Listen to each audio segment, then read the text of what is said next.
જય શ્રી કૃષ્ણ સૌને. તો આજે આપણે પશુપાલનમાં કૃમિ વિશે વાત કરીશું. જે પશુના પેટની અંદર કૃમિ નામની જીવાત આવે છે એના વિશે વાત કરીશું. અમે આટલા વર્ષોથી પશુપાલન કરીએ છીએ, પણ અમને ડૉક્ટરો જે કહેતા એ એમ કહેતા કે સાંજે જ્યારે રાત્રે ગાયો હુવે ને ત્યારે એને કૃમિનો ટીકડો આપવાનો. અમારા કાઠિયાવાડમાં ટીકડો બોલે, બાકી કૃમિની ગોળી એ આપવાની રાત્રે સૂતી વખતે.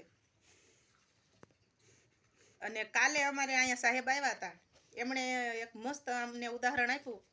એ કે બેન, સવારમાં ઢોર આપણે જ્યારે દોવાનો ટાઈમ હોય ત્યારે એનાથી 15 મિનિટ પહેલાં ગાયને ગોળ ખવડાવી દેવાનો. સવારે વહેલા જાગીને ખાલી પેટે કાંઈ નીણ ચારો નહીં નાખવાનો, પહેલાં ગોળ ખવડાવી દેવાનો, એક લાડવા જેવડો ગોળ ખવડાવવાનો. એટલે ગોળ ખાલી પેટમાં જશે એટલે પેટની અંદર જે કાંઈ કૃમિ હશે, જીવાત હશે, એ બધી ગોળ ગળ્યો હોય એટલે ગળપણ બાજુ ખેંચાઈ આવશે. અને ગોળ આપ્યા પછી 10 મિનિટ પછી એને જે કૃમિની ગોળી આવે, કૃમિનો ટીકડો, એ એને ખવડાવી દેવાનો.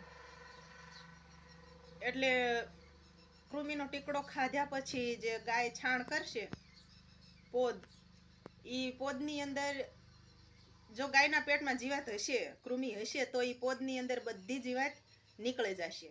અને આપણે જોઈ પણ શકશું. જે પશુપાલન કરતા હશે એ પશુપાલન મિત્રો એ કૃમિને જોઈ શકશે.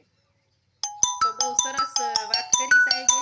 સારું, ચાલો, જય શ્રી કૃષ્ણ.